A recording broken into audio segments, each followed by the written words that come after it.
Welcome to Inside the Wires. Hands down, the best podcast in all of racket sports. Listener discretion may be advised for a younger audience.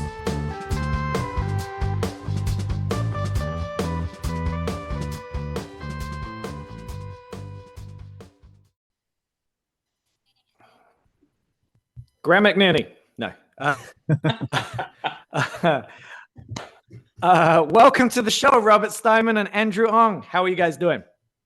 Doing well. Great to be here. Great to be here. Thanks, Ben. Thanks, Ara. And you guys are, it's Robert and Andrew. It's not Rob and Andy. No, I don't know if it's Andy. It's to some people it's Rob. I don't know. I go by both. I go by Bob to some people. Bobby. Mackie is like when Mackie and I are playing league matches, he'll start calling me Bobby if it gets tight. I don't know. I'm just Really? I'm He easy. thinks it loosens him up a little bit. Yeah, I'm easy. I'm easy. I'd never heard anything apart from Robert. So I was like, oh, there's two guys that still go full name. So when his partner's mad, he calls him Robert, right? Yeah, don't tell Andrew that. Andrew can't get mad at me when we play together. I don't see him getting angry. No, well, that was the best part is like we were talking about it before we played. Like Robert was like, if I get mad, it's not at you, like it's at myself, and it's over really, really quickly, and I move on. And I was like, that's perfect. That's exactly how I am. It's a little loud for a second, but then it's done. It's great. So See, Yeah, Ben, I don't play well like that.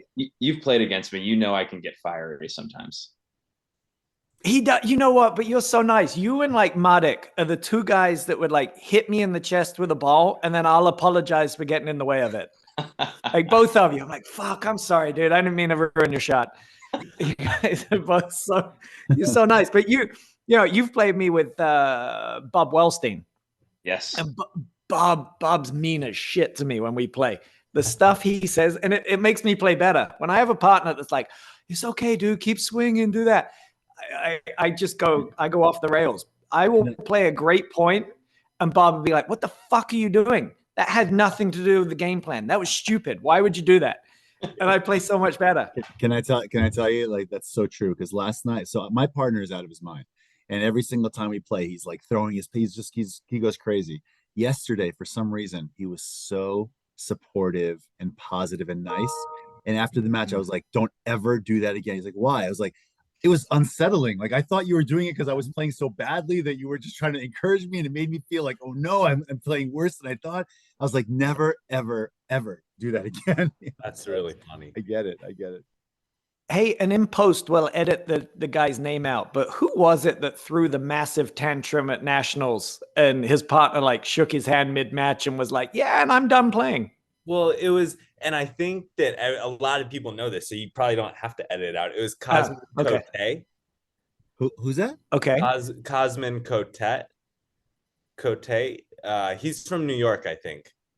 East Coast. Real tall dude. Yeah, Cosmin. Cosmin.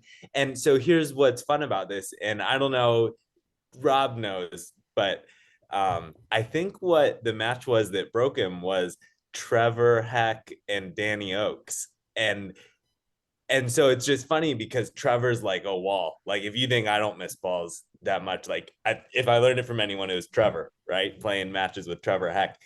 And they were playing, and I think it just drove him insane. I'm pretty sure that like it was like the first round of Nationals. They didn't play the back draw, and Trevor just drove him up a wall. So anyways, I think, pretty public. Cosmin Cote, yeah.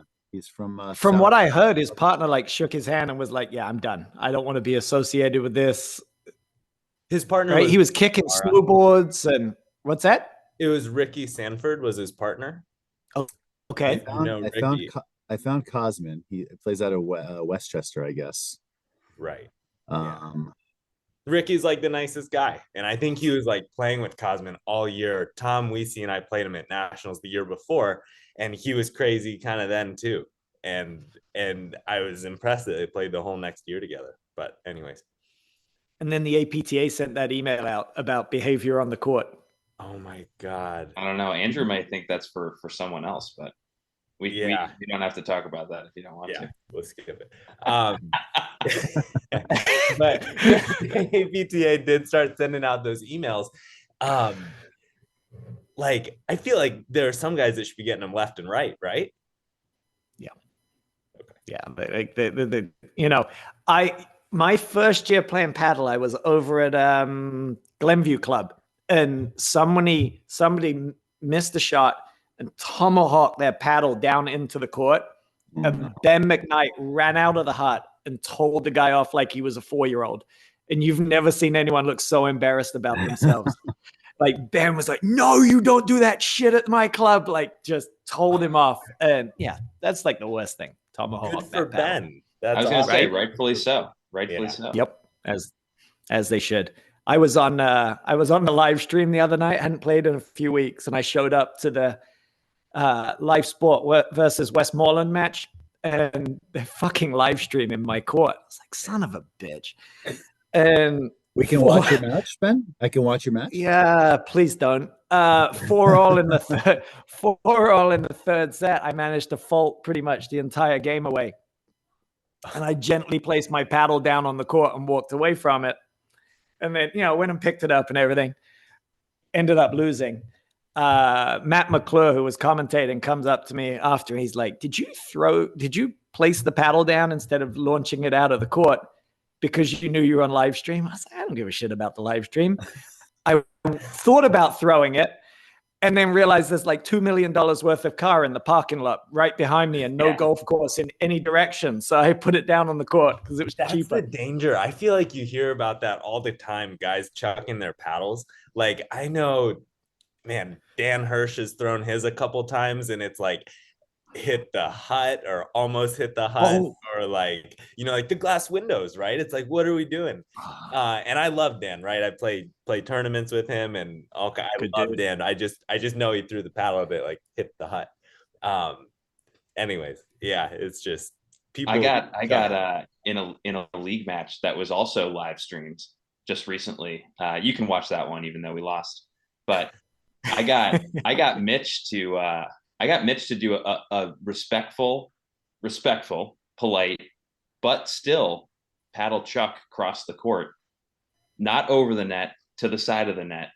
And then I think he used it to fuel himself, and then he ended up beating us and coming back down 4-1 in the third. But it still, I was pretty pleased with myself because you don't often get a paddle chuck from Mitch. So no, you're doing something right.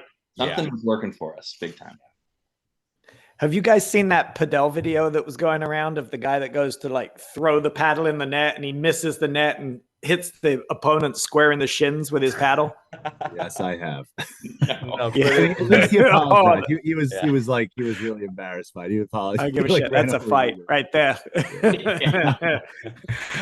All right, let's get into some questions for you guys. Before we do that, just a quick question. Does the paddle world need to know a little bit more about Robert and Andrew?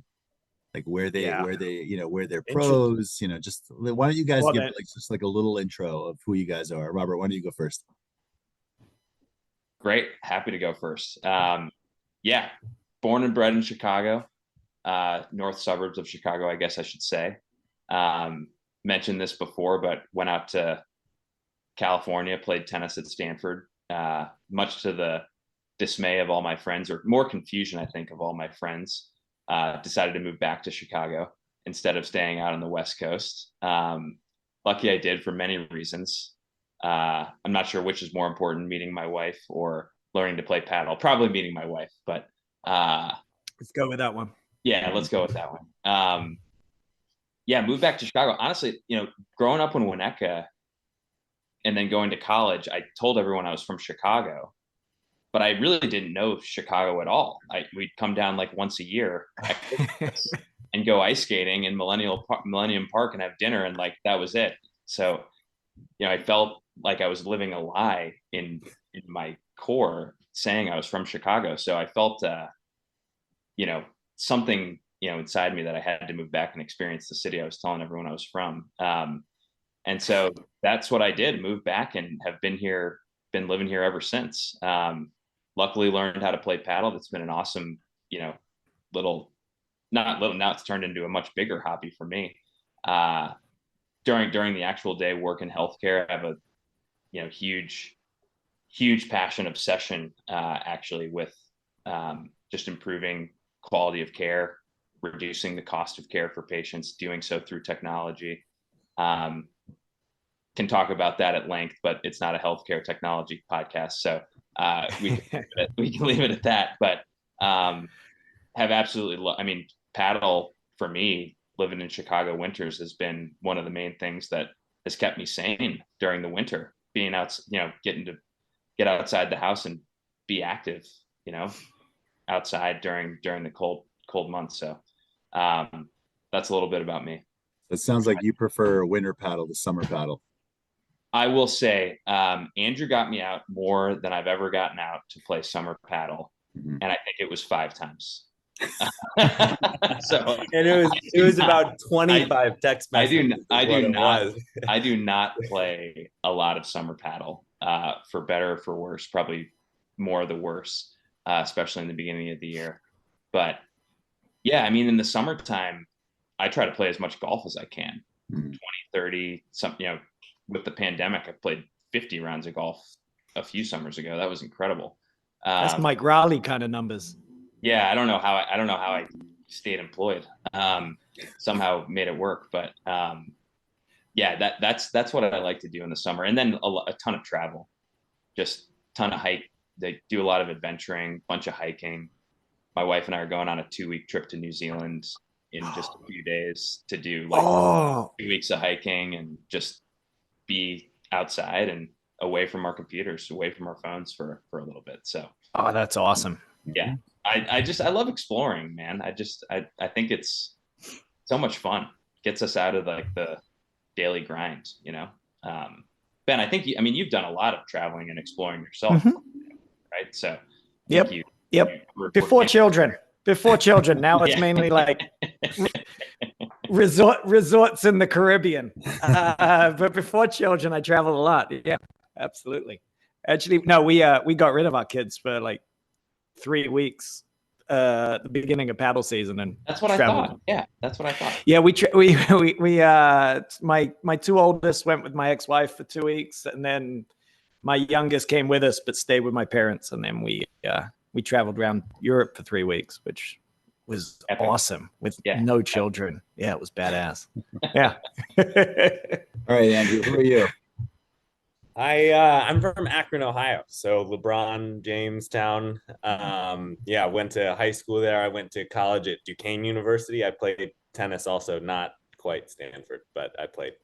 And I work for Ernst & Young now. So same company that Graham's at. So he and I work with different groups and stuff, but we ping and chat a little at work. I stayed in Pittsburgh for 4 years or so after college, and I moved to Chicago, I guess 1.5 years ago. It feels like I've been here for a while. Everyone's just been so nice, getting integrated into Chicago for paddle and work, and it's just been super easy. I think I started playing paddle maybe a year after college. At Oakmont Country Club, there was a Duquesne tennis player named Max Rubin who was teaching a little bit there, used to, and he was on, they just have, great golf course, but 2 kind of paddle courts in the back, and they had a team, and he's like, this is a great sport, you got to come play. And that was it. So all right. Yeah. Great. So you mentioned Graham. That actually leads to my first question to you. The FYM question? What's that? The FYM question? No. We can FYM him later. I can ask that though. Did Pittsburgh get fucked in the Ong McNerney trade that went on like 1.5 years ago? They got fucked for a lot of reasons. I think not just that, but because he came back. So it's like the free agent comes back, right? He plays his 2 years and comes back. And then the same summer, what is it? They lost Dan Hirsch to Delaware. And so those were 2 guys who were just kind of always in for a game, right? 2 of the top guys who were just always in. You could count on them. So I think that's how they really got banged. But yeah. Did you go out to the Steel City Open this past week? I did. It was incredible. It was so well done. I mean, Drew said the same thing. He said it was incredible, and he'll go back every year to support that tournament. I'm glad this is my plug for Tom Weesey, right? Because he was like on the APTA website, he was the tournament director. And we were at like, I don't know if we were at nationals or we were somewhere with Ann Sheedy, and she's from Pittsburgh, right? And she lives there. And they were just talking about tournaments. And I think he accidentally talked himself into running the tournament, right? He was like saying, we were like saying all these things and all this stuff. And Karen Nejedlik's there. And they're just like, that's a great idea. That's a great idea. You should do that. That's awesome. You can do that. Well, we'll get it set up. But he just like totally took it. He retired this summer. And I don't know if that means he had a lot of extra time, but he just did a really great job of like organizing and taking care of everything. He put 12 guys up, or maybe 10 guys up at Oakmont for housing, and 8 of the women. And they just had like these houses that the golfers stay in, right? But in December, no one's using them.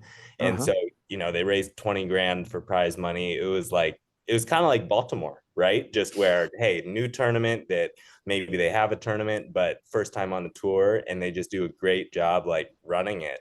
And Bourbon Ball, right, a couple years ago, Indy last year, right? It's just that one kind of, their first time really going after it. So huge credit to him, and I just thought that was great.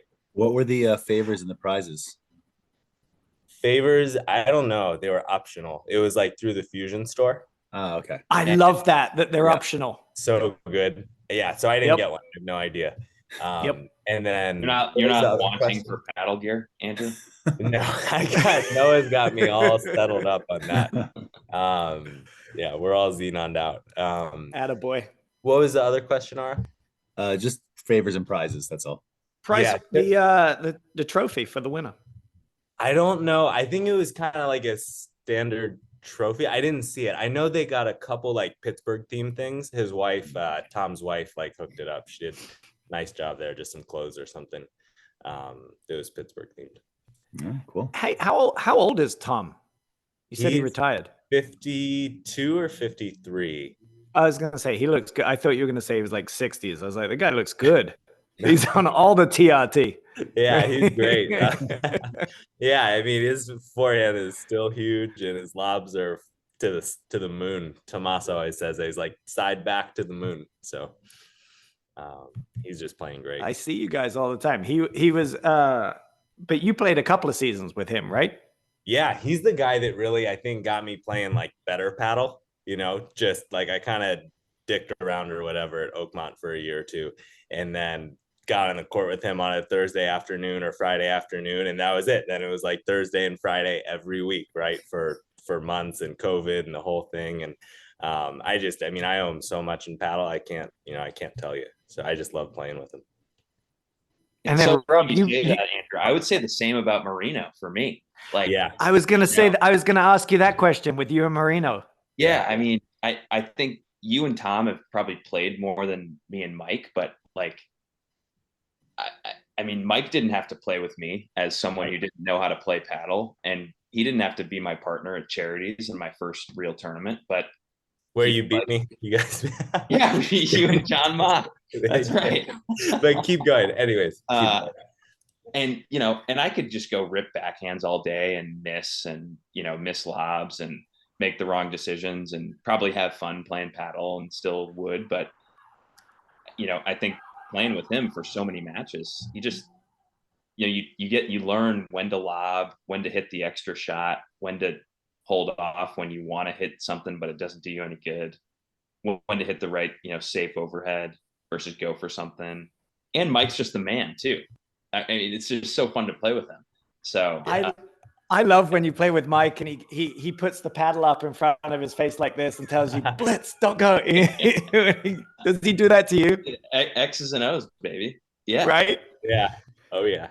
And then it's always terrifying playing Mike Marino because you're like, the FYM's coming at some point, and every time he sets up with that, you're like, is he going to do it? And then he'll push it.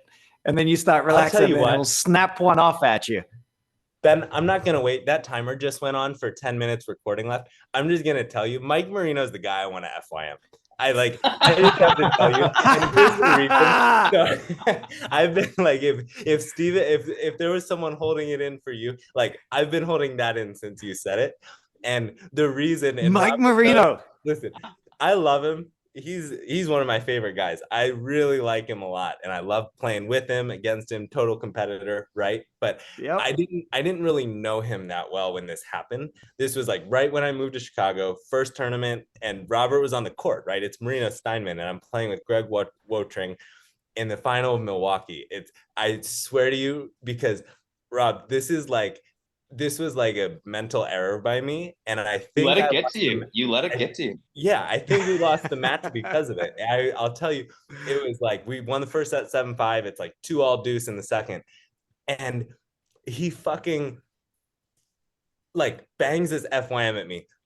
I think it's the first big one of the match, but I'm at the baseline. It's nowhere near the court, Ben. Nowhere near the court. I'm like ass to the screen, and it hits like a foot above my head on the fly, and I'm just like, what are you doing? He rocked that thing, and he like kind of apologized, but it's 2-all in the second in the final, right? He's like, and Robert's like, oh my god, and so, but then it's our ad, right? And I fault, we lose the game. It just like goes on from there, but man, I would love, if I had it, like if I had the shot, I would do it to him. Sure. Not many people have it. Not many people have that shot though. Like him and Johan are the two best at it. Yeah. Just so you know, tonight I played a match, and I was wearing my sweater that has literally a target on it and says, "You can't hit me." I want you one need of to those. bring that to Marino. He'll take that at you. Impossible. Yeah, you know that, as a Ben. I'm unhittable. You know that. It's impossible. Come on, man. Hey guys, I don't know if you know about the new rule at the Pro Flight event, but they're allowing 2 serves this Thursday actually. That. Yeah. When are we going to see you guys in one of these tournaments, these Pro Flight events? Hey, Andrew Ong, don't you dare shit on that, because that was my rule that I brought up to Drew, and he really liked it. So my thought, can I sell you on my thought process on it? And I sold it to Drew. Go for it. I think it's an absolutely terrible idea at the club level. I think it slows the game down because they're just going to hit 2 shitty serves and it's going to make the game. I think it's fun at the pro level, not at every tournament, but for like a PFP one-off event, 2 serves, especially with guys who are former pro players or high-level tennis. Like you got Robert, give him his first serve and let him just go to town on the first serve. That frees me up to try to hit the corner, right? Right? And now it causes some chaos, and then if you miss it, okay, go with your normal serve. I just think it causes some chaos, and it might actually speed the game up at the pro level. What if instead of 2 serves every single time, what if you just got like a mulligan per game? Oh, that you could choose? Yeah, just like one time. If you miss it, you can decide. You don't have to take it. You could take the fault, because sometimes if it's 40 love, you just kind of let it go. Yeah, exactly. Or if it's the first one, maybe you're like, I'll take it now, but maybe you want to save it for later. But you just get 1 mulligan a game, at least it won't slow the game down too much, and it still gives you a little bit of creativity time. I'm kind of for it. I don't know. It's hard to, like, the points are long. You lose track of score. You're gonna lose track of some guy taking his mulligan. You're just gonna have right. I don't even know what the score is, let alone if I have an extra mulligan or not. But I just think the 2 serves is fun once in a while. Yeah, it's I saw you wrote. I like it. It introduces a little bit of chaos. Do you like that better or no head better, Ben? I might be the worst no ad player in the world, so but I don't have a big serve either, so I'm fucked on both sides. I was a big fan when they introduced that the server gets to pick where you go on no ad. Yeah. Because it always sucked when the returner got to pick it, because let's say you play Robert, or you play Madik, and you're like, oh, we get it back to deuce, and then they're like, all right, serve to me, and now we've got to serve to your backhand. Great, this is fun. Did all that work to get back to deuce for no reason.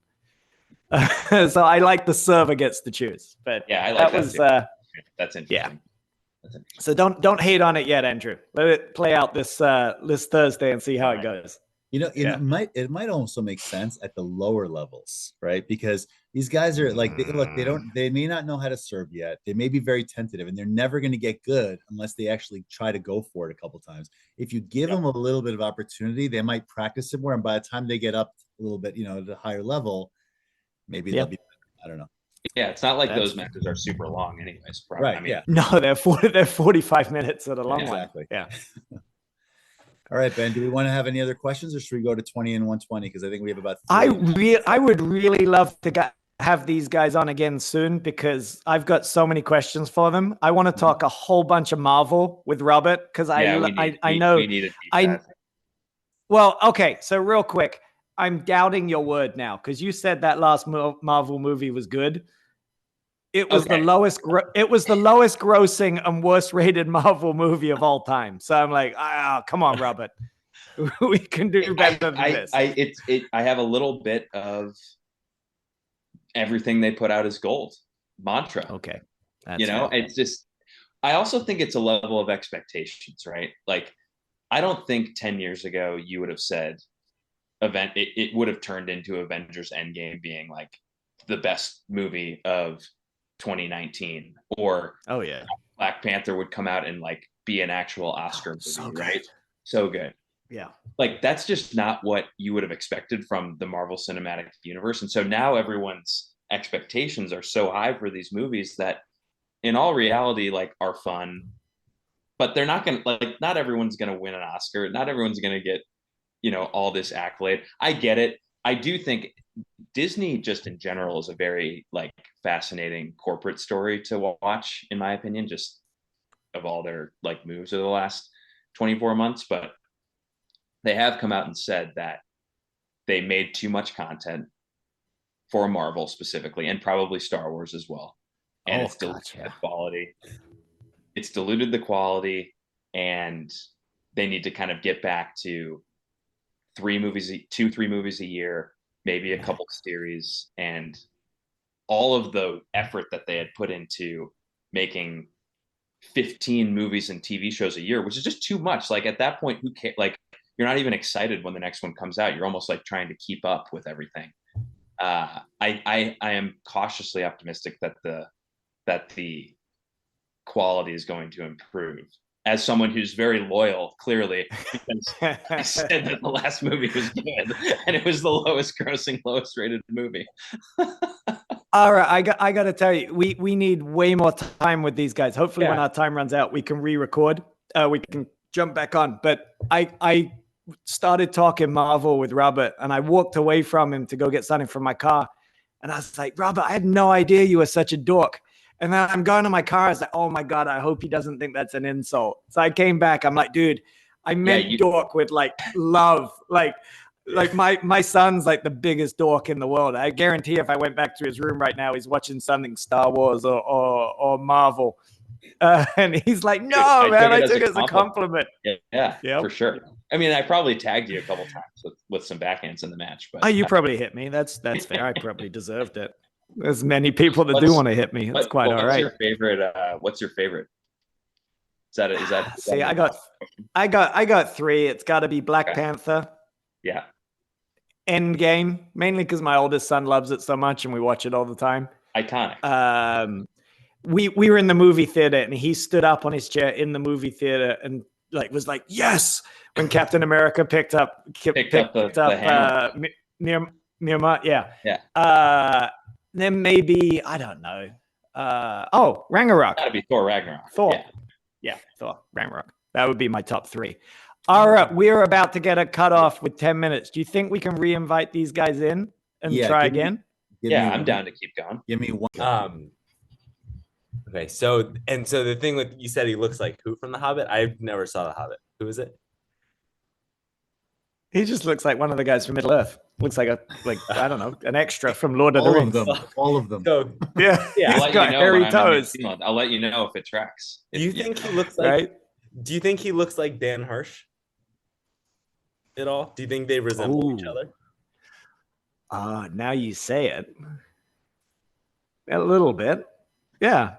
Yeah. Maybe. So I've just heard some people say that, and I've heard maybe I don't know for sure. I feel like I've heard both of them here that they look like the other, and they're both like, "No way, I don't. There's no way, right?" And Oh, so maybe they resemble. It's just the blonde white dude kind of thing, right? they're both like average looking white guys. Maybe need a little more Okay. time in the sun. Yeah, that could be it. Yeah. I'll put it on the looky likey. See if people think they look alike. That would be funny. That's what you need to do, because seriously. Okay, well, we can do that one. Because we put did you see the guys? Do you guys follow? That hair is beautiful, by the way. I had no idea. You sent me a picture. I had no idea how long it was. Yeah. And we were at the bar at Cleveland and enjoying, one or two beers, some dinner. And there wasn't a single woman in the bar who didn't want to come touch Andrew's hair. There wasn't probably a single man in there who didn't want to touch Andrew's hair. That's fair. It is luscious, dude. Well, have you noticed that both Ara and I have got hats on? It's because we're embarrassed. I don't want to be. Yeah, it's like Nobu doesn't join, right? Nobu's not joining. No, I'm just kidding. And Nobu's really nice too. It's too bad he cut it. But. And I got to tell you how nice of a guy Andrew Ong is, because Andrew, we hadn't met, and I think I'd given you shit on the podcast about the man bun before. We didn't even know each other, and I think I'd talked shit about you you were playing a match at, was it the Cabin Fever or was it the Birchwood Open? It was and Birchwood. You lost, that was the first time we met, I think, right? You lost like a really tough 3-set match. I remember. And I think I came walking onto your court right up to play my match right after you'd lost yours. And I wasn't going to bug you. And you were like, you just lost the tough match. It was like quarters or semis, somewhere around there. 7-6 and third. Yeah.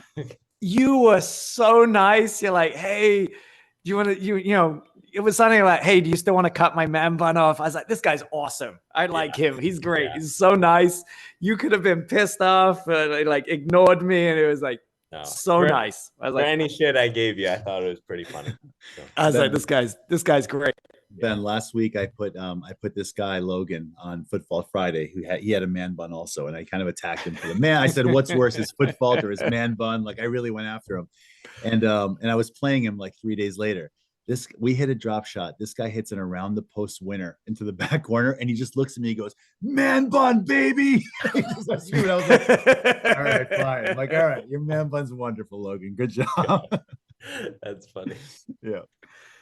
That's awesome. No, well, let's get you guys in and out of here for this evening. Real quick, Robert, we've got to have you on another time to go deep on the Marvel movies. What are your top 3? I would say 100% Ragnarok, without a doubt. So good. Good. I would say without a doubt Black Panther. So we're two for 2 so far. Endgame is hard to beat. It is. I will have to say, I think what edges it out for me is Shang-Chi. That movie was out of control. I thought I was blown away by how awesome it was. And that's like the one shining moment of the post like Avengers and saga that and Loki gives me hope that they can somehow tie this whole thing together, because not now to go on a deep tangent, but I feel like you could follow the threads a little bit, phase 1, phase 2, phase 3 of the MCU. You could see kind of where it was going, how the things were going to intermingle. I don't know what the fuck's going to, like, how are they going to, how are they mixing all these storylines together? Shang-Chi and the Loki series gives me some hope that they know what they're doing. Hopefully they can bring it all together somehow. But I would push Endgame out, put Shang-Chi in. I thought you were going to say Iron Man. Is the win Endgame? They win. So it's hard to put that one in. I will say I thought about this question because I knew you were going to ask me, and part of me wanted me to put Infinity War in there just because of the twist. That's fair.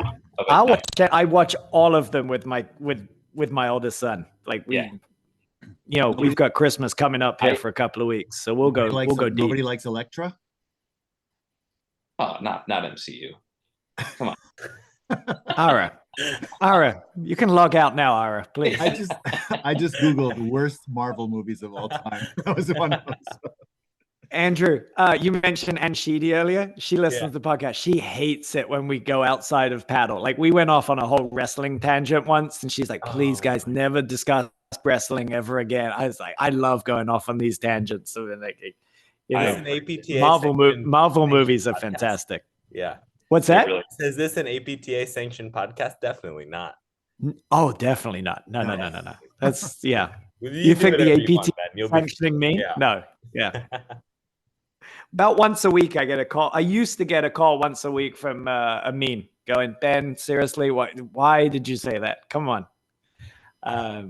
Yeah, no, it's all good, man. Hey, keep it edgy. Right? Why not? Let's have some fun with it. And, sometimes I just say things to push people's buttons and see what happens. There you go. Hey, we had you guys, Robert, how old are you these days? 30. Okay. All right. You're the older of the young group. And Andrew? 27. All right. So you're kind of that younger. We had Drew on the other day, and he was talking about, we were talking about the older guard of paddle, older paddle, and then like this new movement of the younger guys coming into paddle. And he was saying how he kind of misses the paddle huts a little bit from back in the day, where everyone would kind of hang out and there was banter. And he goes, it's a little more professional now. It feels a little bit more like junior tennis. And he kind of misses the old days a little bit. And we think that's just because him and I are kind of grumpy old men these days. But some of it's the prize money, right? They just, I mean, it's a decent amount on a weekend, right, to go make a little prize money. Some of it is the guys are younger. This is interesting though about the banter and like the friendships and things like that. Like, do you think that there's more blatant? This came up over the weekend in Pittsburgh where one team blatantly apparently cheated another team. They were down a set and it was like 3-all in the second set breaker. It's a main draw match, right? And the team that did the cheating was favored to win, right? And so it was like, I want to say names, I shouldn't say names, right? And I want to, but just say the names of the opponents that didn't cheat. No. and what round was it? Yeah, that was a good try. That was a really good try. No, and so just that, like, they were like, it was really blatant and they were really, really upset about it. But they're like, there's a hut commander, it's the morning match, and it's like on and off site. No one saw it, right? But it was pivotal for the team that was down, right? They're 3 on a breaker with the team they're not favoring. It's like, do you think that there's more of that too? And like, what do we do about it? Do you have an idea for 2 serves of a match, or 2 serves of point? What do you have for this? Hey, I shut my whole load with that one. I got nothing for you. Yeah, there's nothing to do, right? You can't do anything about it. There must have always been cheating in paddle. I mean, and it might not even be cheating. I mean, it's so hard to call. The ball's moving so fast in such a small court, like you're bound to make mistakes. Now, there are people who cheat, hands down. And then there's just people who make really bad calls. They believe they're right. They believe they're right. But, that's the problem. I don't know if this then on the flip, the old guard. Oh, go ahead, Ben. Sorry. No. Please, you go ahead. I was going to say, I don't know if this makes me part of the old guard or not, but I would not play paddle, full stop, if there wasn't social beers to be had after every paddle league night or tournament. Just would not play. Like the relationships, the fun after the match are just as important to me as playing in the actual matches. And I don't know. I feel like Ben, I think you were on the Series 1 Midtown team when I first started playing paddle, and I was playing Midtown Series 3 team with like Scott Olson and that whole crew. Yeah, I know. And I remember subbing up for you guys one night. I think it was out at Salt Creek or somewhere, I forget. But I went out and played Court 4 Series 1, my first Series 1 match. I forget, I must have played probably Charlie Usher and someone else, Oh, Jesus. and I think we won a crazy 3-set match, and you guys were cheering for us, and then we, played cards or dice or something after, and like that's what is fun for me about it. Yeah, I also like to win, but for me, it's the community. That's why you and got on for 4 years. That's exactly. Yeah. That team, that was, me, Girani, Mansinger, Burka, Bob Wellstein, Fiedler. Ryan Ellison, Gambino. That's a legendary Chicago team. Legendary. That was, oh fuck, why am I forgetting his name? He's now at Indian Trail Club in Greg O'Neill. Did you say that? I said Fiedler. Oh yeah, and Greg O'Neill. And a couple of years back, when they looked to rejig the Series 1, and we're going to have a draft and move, like our team was mainly the team we're like, no, we don't want to do it. Like we play this because we like to play dice with our guys afterwards, and we were just a good tight group of guys, and really didn't want to go play with anyone else. We're like, well, if you guys are going to redo it, we're out. We don't want to play.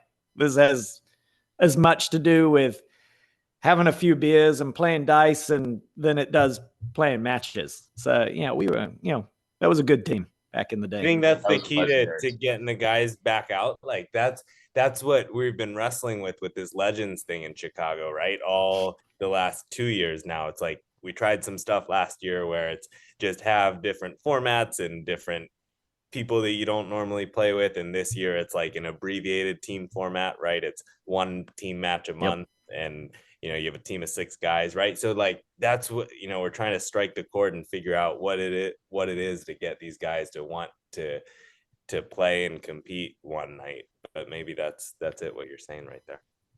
Yeah, with this, when I asked about the young junior tennis, all this, yelling "come on" all the time and fist pumping, it was actually, I started thinking about it. You were playing, Andrew, the final at Baltimore, and there was a shot that was hit by your opponents. I don't know, they're unbelievable players, by the way. I don't know them.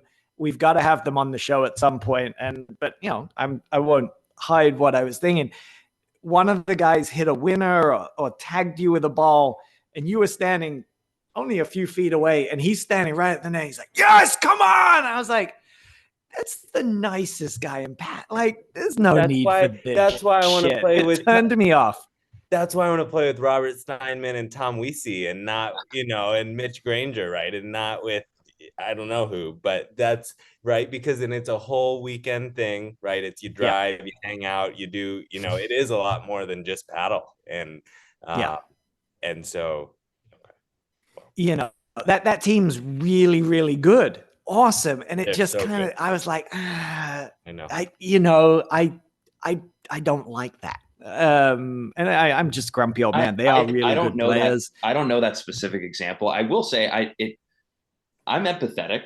I've thrown a couple fist pumps out there. A couple. I've heard a fist pump come first point of the match. Someone was like, "Come on!" I'm like, "Calm down. This is not 12s at the zoo. Let's calm down here." It's been interesting, trying to I feel like getting fired up has actually hurt my paddle game over the last 2 years, where I thought it would actually help and get me, get more pumped up, whatever, but it's an energy drain. So I've tried to dial that back for my own self. That's interesting. Thing of staying in shape for longer during a tournament. That's super interesting, because Mitch said the same thing. We played Long Island last weekend or 2 weekends ago. It's fucking awesome. Well, thanks for that. And so he played amazing all day, and he wasn't normally he's super fiery, whether you can see it or not. Like, he's internally fiery and talking to me and talking to his partners, and he's just like this, the whole weekend. It starts, Friday night for him. And he said, "I'm just going to be super level. Like, I'm just gonna focus on my breathing. And he's like breathing in and out heavy. Like the whole, he's like doing it while he's lobbing next to me. I'm like, what? But it worked. And he was just calm, and he had good, he was very level. And there was this one time where I felt like I hit a shot that wasn't the right ball, or we lost it on a drive after I hit a bad overhead. And I was like, Mitch, like, what do you think? What should I do? I should have done this, and he's like so in the zone with his breathing and being calm that he's like, I don't know. Let's keep doing what we're doing. It's like, don't. He's like, reached a Zen state. Yeah, it's like 3-1 in the third. He's like, don't talk to me. Okay. So, but yeah, in terms of being calm, right? So those guys that you played in Baltimore, amazing team. I was talking to Lambo the other day, and we were talking about this, Alex Lambropoulos, and Lambo's like, yeah, me and Madik had to play them first round of charities. And he goes, we didn't know who they were. We clicked on the names and we're like, they're 10 PTIs. Can you imagine playing those two guys as 10 PTIs in the first round going, we'll kind of walk our way through this. And then, 8:00 on a Saturday morning, you're like, what the fuck? Oh yeah. Who are those guys? Remember their names? Salazar and Nunez. And Nunez. Is it Nunez? Guillermo. Yeah. Yeah. Good luck. Good team. And we've got to have them on here. I'm sure they're the nicest guys. Along with I'm not Alvi Regalado and B. Lopez call themselves the Spanish Mafia, by the way. They want to get on the show. I thought it was someone else was official? telling me Spanish Armada. Maybe they go by many Both names. are Who good, knows? Yeah. Many names. All right. So I just wanted to touch on with you guys. And Robert, you're 30 now. So yeah, you're part of the old guard. You know? Totally. Well, when we were playing in Cleveland, and I forget the context of it. I don't even remember the specific context, but Andrew was saying something about how, the young players need, the veteran presence on the court for, their first, few tournaments or few years to, teach them how to grind through. Like, you lose a set 6-1, it doesn't mean you're out of the match. You don't need to tank. You can come back and win, or you grind through a back draw when you don't want to. And I think that means that I'm the veteran of our team. Clearly, I'm the grizzled vet at this point. Old married man. I'm teaching everything Andrew needs to know. That's right. It's working for Tomas Christian and Eric West, right? They play with Araya and Drew, and it's a great partnership. And they learn so much while they play, so it's great. Well, Robert, you started playing with Scott the Cougar Bondurant, right? Yes, my first every year he gets younger partners every year. Yeah, I know, and he's getting better Stanford tennis players too. Tom Fawcett. I know. I hope he comes back and plays more paddle. He's going to be really good. Is Fawcett still playing? He's out in New York, right? Yeah, he's in New York. I don't think he's playing much in New York, but I hope he can come back and play some paddle in Chicago because he's going to be really good. Scott Bondurant, legendary paddle player, obviously. He and I have never won a paddle match. We've played 10 times. We've played 10 matches probably in different tournaments. My very first tournament, we went over, lost. I think we won 6 games maybe. Then we played on the same series, one team in Chicago. Captains. Who are our captains? I think, Josh Kreitzler, Tom Rowland were our captains. They're like, Stanford tennis players, different generations. They're going to jive so well. We lost like all 4 matches we played together in the league. Still have yet to win a match. And at this point, I'm not sure we'll ever. I think the answer is we're going to have to play the 90s. I think we might be eligible now. So I think we're going to play the 90s. We should play the 90s charities, compete against Graham and whoever he's going to play with, and try to take it down. Well, we were talking to Drew the other night. The 90s is about to get like super strong. Like screw these young guys yelling, right. Come on, and all that crap. They should put monies up for the 90s now. You got like Drew, Johan, Palmer, Parsons. Everyone's, 43 to 50 now. The 90s could be badass. Totally. Totally badass. Yeah. So maybe 90. You might try for the 110s. Yeah. So while you guys are out in Chicago, do you ever play with Jay Waldenberg? Oh my God. All the time. Yeah. So Let's have Waldy stories. Yeah. So Robert had never, before you texted us after Cleveland, Ben, Robert had never listened to the podcast. Never, right? Which is an we- absolute shame. Yeah. It's Sorry, I didn't mean to out you there, It's Robert. it's a bad That's job all by right. me. Most people haven't. Bad job by me. And so we have this 5-hour ride back. We're like, okay, for half of it, we'll listen to the Woldenberg podcast, right? It's like so long, and it was great. But he is the first, I think. Well, I play on his league team, and I just love playing with him. I mean, I think he's just awesome. He's a great partner. He wants to win. I don't care about the mannerisms, about, but it does always feel like everyone's kind of out to get us when I play him. Like no one likes him. Not no one likes him. No one likes playing against him. No one likes playing against Waldy. Yeah. And just that I just love him. I love playing with him. I think he's super smart. He always is down to like he knows a ton about paddle. He's helped me as much as anybody in paddle over the last year, right? Just being the two worst names to get when you show up on a Thursday night to play a league match? Your partner, Robert.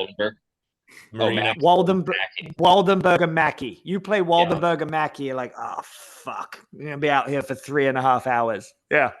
For sure. But please keep going with Waldy. Andrew, I'm sorry. I didn't mean to interrupt. I'm just trying to think if I have a specific story. I'll think about it for a minute. But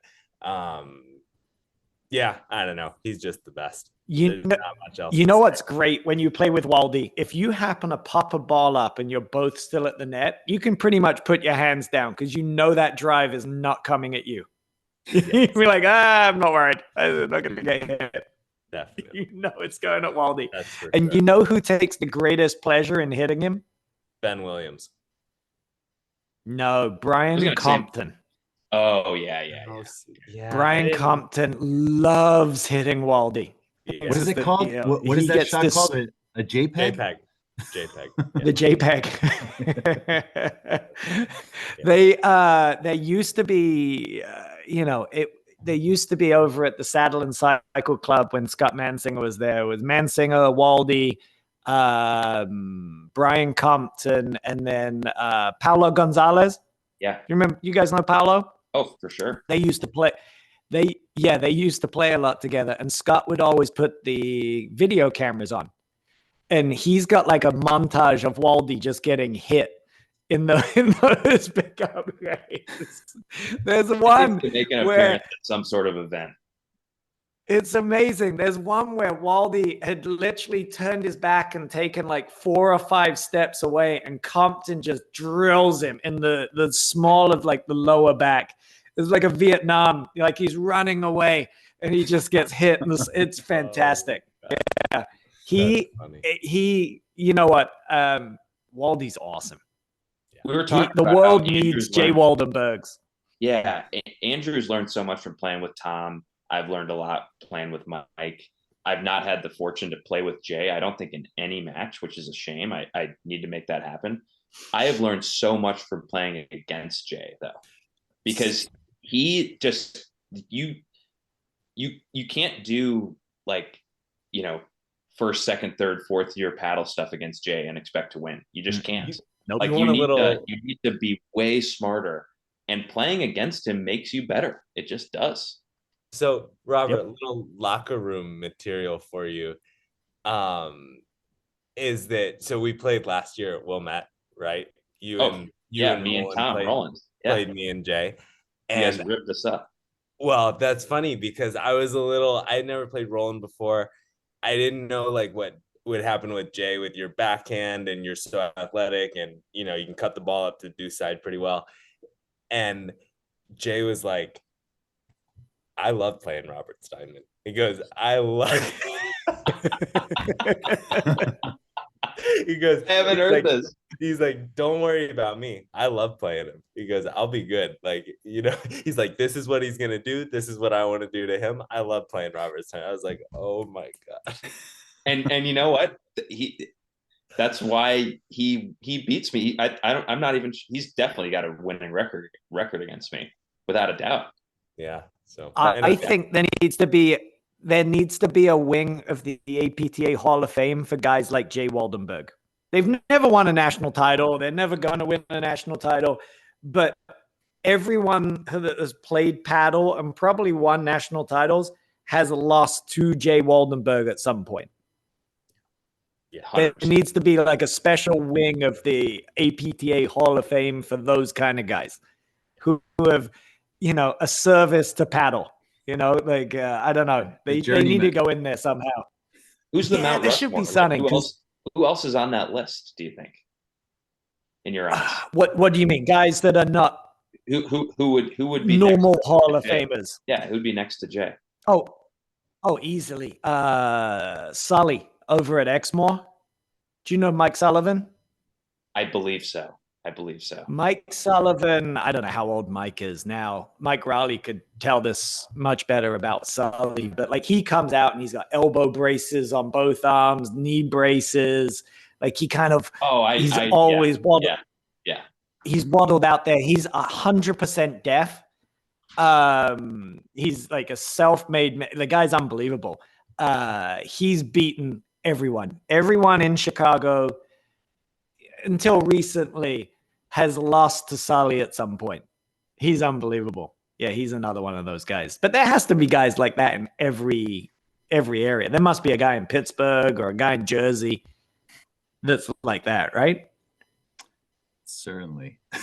Yeah, there definitely is. I'm trying to Maybe like an Eddie Burns, right, out of Indianapolis. Oh, He's yeah. another one of those guys. legend. Right? So these are turning into like, I don't think I love Ed Burns. I don't think everyone's lost to Ed Burns.